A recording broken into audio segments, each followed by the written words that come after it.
Olá, tudo bem? Seja bem-vindo, bem-vinda. Este é o podcast Memórias da Pandemia, experiências escolares em tempos de Covid-19. Esse podcast foi criado a partir de uma pesquisa de mestrado intitulada Desigualdades Educacionais Aprofundadas no Contexto da Pandemia da Covid-19, um estudo das vivências de estudantes de uma escola pública de Belo Horizonte, Minas Gerais. Neste podcast, nós vamos explorar como a pandemia amplificou as desigualdades sociais e educacionais, especialmente para estudantes da Escola Estadual Ana Pessoa da Silva, escola da periferia de Belo Horizonte, e este é o primeiro episódio. Deixa eu fazer uma breve apresentação. Eu sou o Isaías, sou professor de Geografia e hoje quero compartilhar com vocês um pedacinho da minha jornada como pesquisador e professor. A minha história começa lá na escola pública, em uma realidade bem diferente do que a maioria imagina. Eu cresci em uma comunidade carente e vi na educação uma chance de mudar de vida, mas percebi que a escola não é só um lugar de aprendizado, é um campo de batalha, onde a gente precisa lutar contra os preconceitos e as desigualdades. E quando a pandemia chegou, tudo ficou ainda mais desafiador.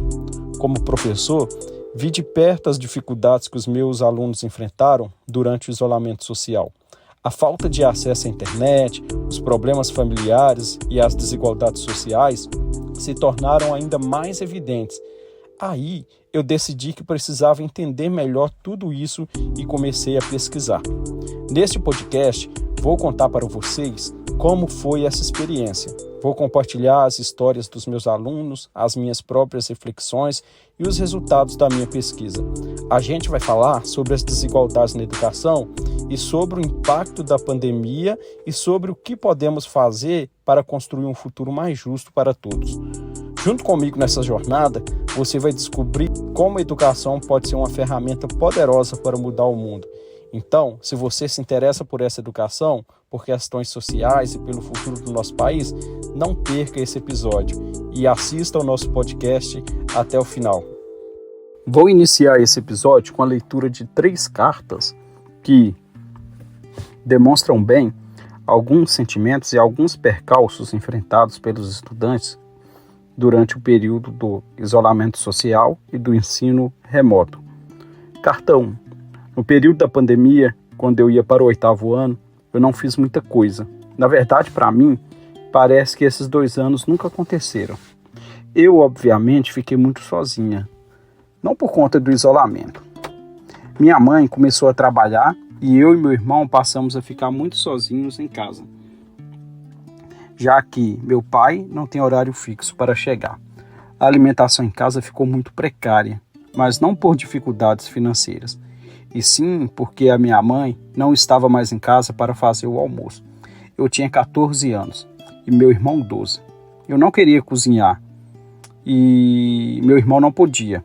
O resultado disso foi que eu cheguei a comer 3 a 4 fatias de bolo ao invés de comer bem. Por isso, no final de 2021, eu já estava com 70 quilos. Durante esse período, alguns vícios meus ficaram piores, como o vício de mexer no celular e de roer unhas. Eu comecei a desenvolver bulimia e quase anorexia por conta da minha obesidade. Eu passei a ficar sozinho com os meus pensamentos e madrugar no celular, chegando a quase 2 dias direto sem dormir. Minha ansiedade piorou e hoje em dia eu sei que eu tenho depressão, mas não tenho certeza se começou nesse período ou se esse tempo só piorou. O fato é que hoje em dia eu não venho sabendo lidar muito bem com tudo.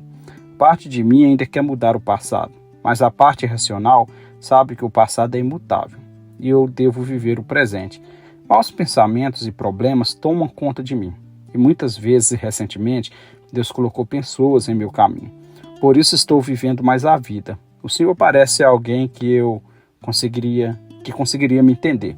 Sou péssima em despedidas, mas sei que Deus me fez encontrar o Senhor e que eu tenho muito para aprender ainda. Muito obrigado por ser um ótimo professor e por ter me escutado e aconselhado muitas vezes que eu busquei seus conselhos. Perdão pelo texto tão extenso. Espero que o senhor esteja bem, assim como a sua família. Essa é uma carta escrita por uma aluna E agora nós vamos aqui para a segunda cartinha, que começa assim, ó: caro professor, você tem passado bem durante a pandemia? Eu vou indo. Cada dia está mais fácil estudar. Com a falta de internet, às vezes, eu tenho que ir na Lan House roubar a internet, só para pesquisar coisas do PET. Até mesmo para fazer as provas do governo, que não são disponibilizadas no aplicativo Conexão Escola. Sempre que eu vou lá na Lan House, fico preocupado de eles me perguntarem o que eu estava fazendo lá. Mas nunca perguntaram. O bom é que eu consigo pegar o PET na escola, não precisando pegar nada para imprimir. Cada mês que passa sem escola fica mais difícil estudar. Espero que as aulas voltem logo, para reencontrar com os amigos e tirar as dúvidas com o senhor e outros professores. Terceira cartinha. Essa carta que eu acabei de ler foi escrita aí por um aluno, tá bom? Do segundo ano do ensino médio. Assim como a anterior, que foi uma aluna do segundo ano do ensino médio.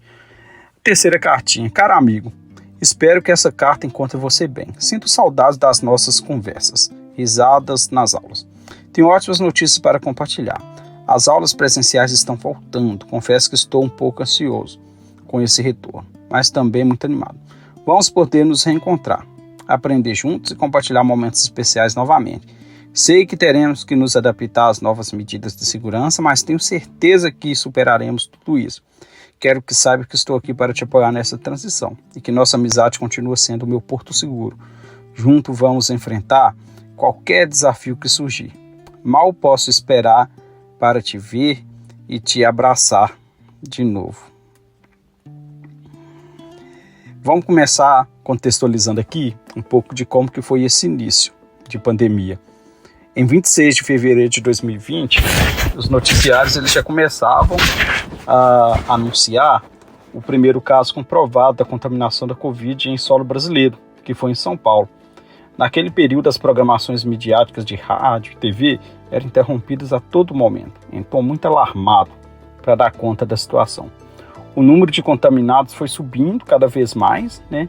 E cada dia era em uma cidade diferente. Não demorou muito para que as mortes começassem a ser anunciadas com cada vez mais frequência.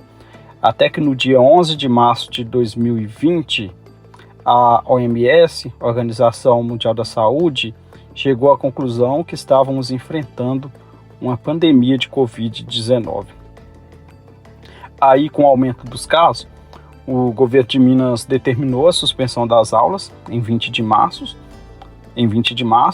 e alguns dias depois, enquanto os burocratas discutiam, as questões relacionadas à paralisação das aulas, saiu uma determinação para antecipar as férias de julho, que é um recesso de 15 dias, nas últimas semanas de julho, e esse recesso tinha que ser gozado entre 23 de março a 13 de abril, que era para o Estado ganhar tempo para discutir as questões de como ficaria a escola nesse período.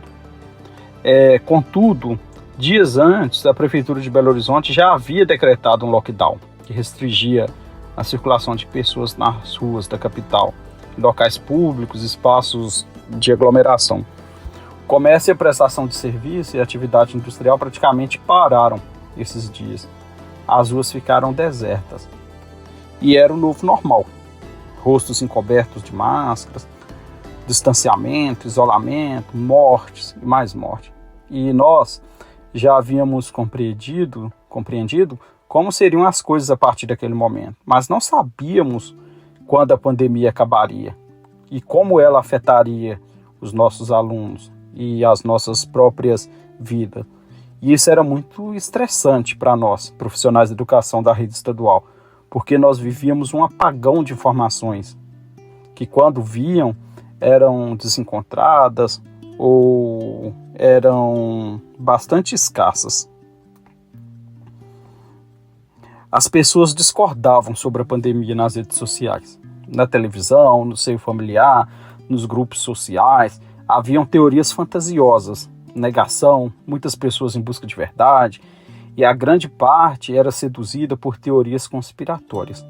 Foi desgastante para mim, que por ser professor, era sempre citado ou convocado para essas tais discussões. Pensa bem, se os adultos, os especialistas e as pessoas que resolvem as questões no país estavam confusos, pode-se imaginar que nossos alunos, crianças e adolescentes, não estavam lidando bem com essas questões. E já era início de maio, as escolas particulares já estavam funcionando online. O Colégio Militar, que é outro colégio que eu trabalhava à época, já havia iniciado as aulas desde o final de março. Porém, as escolas estaduais ainda não estavam funcionando, isso início de maio. A regulamentação para o ensino remoto demorou para sair e apenas em meados de maio de 2020 o Estado autorizou o ensino não presencial para as escolas da rede estaduais.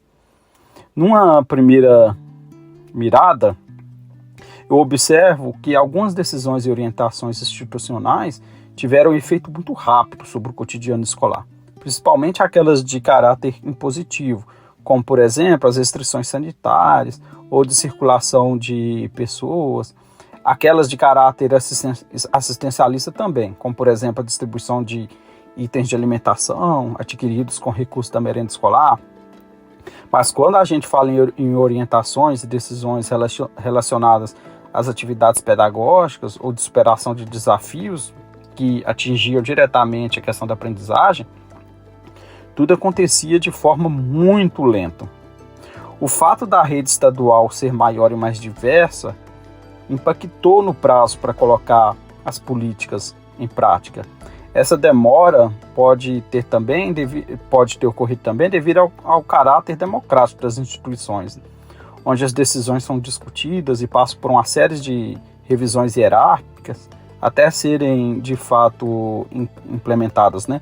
Mas nesse período, entre a tomada de decisões e a implementação, os alunos ficaram ociosos, ficaram desassistidos, até então, exceto pelos esforços individuais de alguns professores e diretores que tentavam enviar atividades aos alunos por outros canais da internet, como, por exemplo, as redes sociais e aplicativos de mensagem instantânea. Importante destacar que os professores também estavam desassistidos nesse período, sem referência, ansiosos, por causa do cenário de incerteza.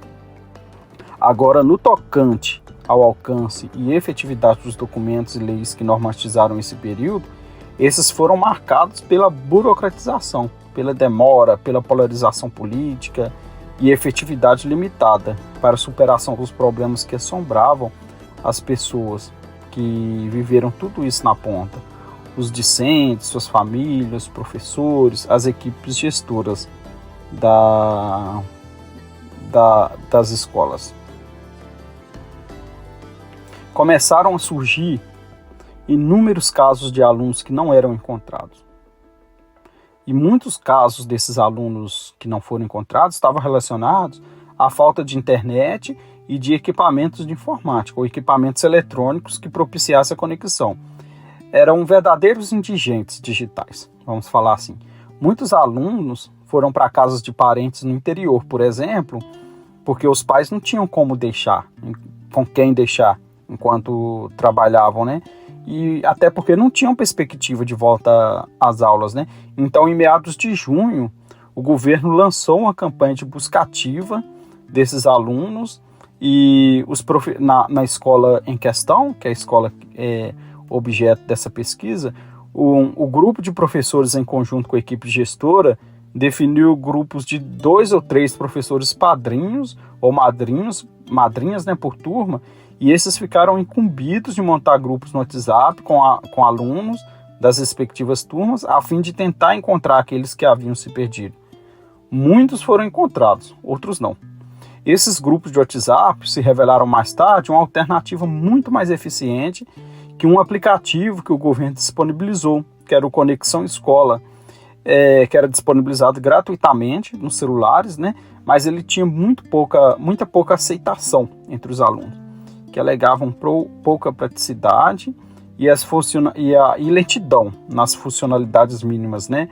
Outros não acessavam porque não tinham o equipamento para acessar esse aplicativo que o governo disponibilizou, né? Então, os grupos de WhatsApp se tornaram o principal canal de comunicação entre a escola e professores e alunos. Foram criados também grupos de pais e algumas reuniões de pais foram marcadas, inclusive, em plataformas online, E alguns responsáveis, eu lembro que culpavam bastante a escola pelo fato dos filhos estarem desocupados em casa. Os mais exaltados exigiam que os professores dessem aula online, porém a proposta do governo nunca foi esta. Os estudantes alegavam exaustão por não darem... os pais, aliás, eles alegavam exaustão por não darem conta de acompanhar seus filhos nas tarefas. Então, houveram muitos relatos de situações em que um dos pais teve que pedir demissão, pois não tinha com quem deixar as crianças. Outros declararam que não iam obrigar os filhos a fazerem as atividades, pois o material digital era extenso e não havia como imprimir e fazer em tempo hábil, ou que não iria obrigá-los mesmo a fazer, pois tinha uma suposta lei que não deixava os seus filhos serem reprovados, né? E outros reconheciam o esforço da escola. Poucos pais participavam dessas reuniões, isso era fato. E eu escutei também muitos relatos de conectividade limitada, justificada aí pela internet ruim, ou uso de aparelhos defasados, ou o uso exclusivo do celular de parentes, como por exemplo crianças, né? Família com muitas crianças que tinham apenas o celular do pai ou da mãe, ou um notebook, um desktop para todo mundo. Dessa forma, o ensino remoto foi desafiador para alguns alunos e suas famílias, devido a problemas de acesso à tecnologia. Como um caso de um aluno que relatou aí nas cartas, que ficava envergonhado, por exemplo, porque tinha que ir todo dia na porta de um estabelecimento comercial para usar o Wi-Fi para conseguir fazer as suas atividades. Os alunos que tiveram acesso a dispositivos e conectividade puderam manter uma comunicação mais eficaz, mas alguns reclamaram que muitos professores não respondiam às mensagens ou que não davam retornos das atividades. Alguns alunos não se comunicavam com a escola por outros motivos, como falta de conexão, ou porque foram morar com parentes distantes, ou porque não tinham recursos para isso. E esse protagonismo do WhatsApp começou a me intrigar, já que o Estado tinha disponibilizado um aplicativo, o Conexão Escola, que não consumia dados, que era de graça. Por que todo mundo priorizava o WhatsApp na hora de se comunicar? Então, o que eu fiz? Eu fui lá na loja de aplicativos do Google para ver como esse aplicativo do Estado era avaliado pelos estudantes, né? Aí, lá em 21 de novembro de 2023, eu encontrei o segundo cenário. A nota média do aplicativo era 1,9, sendo que o máximo 5 e o mínimo 0. Ou seja, era uma nota baixa. Foram realizadas quase 16 mil avaliações pelos alunos, né?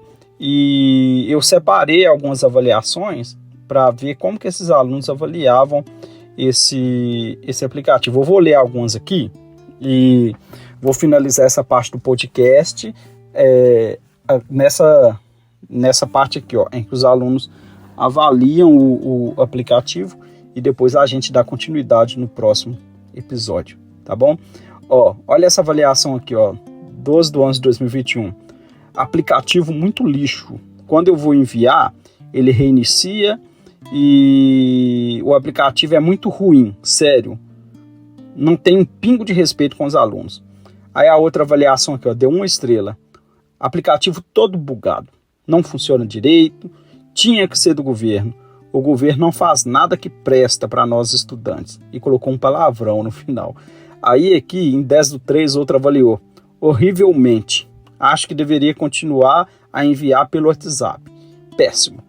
Em 11/5/2021, outro enviou. Ó, aplicativo horrível. Aplicativo mal programado. Foi feito para facilitar, mas ele apenas atrasa e prejudica. Continua ridículo mesmo após a atualização. Vive dando erro. É difícil acessar as aulas e conteúdos. Falha o tempo todo. Nos vídeos de tutorial parece ser simples, mas pelo contrário, é muito difícil. Uma pena, porque temos que usá-lo de forma obrigatória. O outro colocou várias vezes assim, ó, péssimo, péssimo, péssimo, odeio, odeio, odeio, odeio, odeio, odeio, odeio, odeio. E no final ele colocou assim, ó, ainda sou obrigado a ter ele. O Brasil não serve para fazer nenhum aplicativo decente. Então, as avaliações, elas foram muito nesse sentido de serem negativas, né? E além dessa questão do aplicativo disfuncional, eu escutei muitos relatos dos estudantes que enfrentaram problemas para acessar materiais de estudo, seja devido à falta de recurso para imprimir o PET ou à falta de um dispositivo adequado para acessar o material de estudo disponibilizado. E é interessante observar que aqueles alunos que alegaram não ter tido acesso à internet e a material de estudo durante a pandemia foram justamente aqueles que retornaram com desvantagens mais significativas de aprendizagem. Então eu finalizo esse episódio por aqui, já aguardo você no próximo episódio, porque nós temos muitas questões interessantes para conversar, tá bom? Aguardo vocês.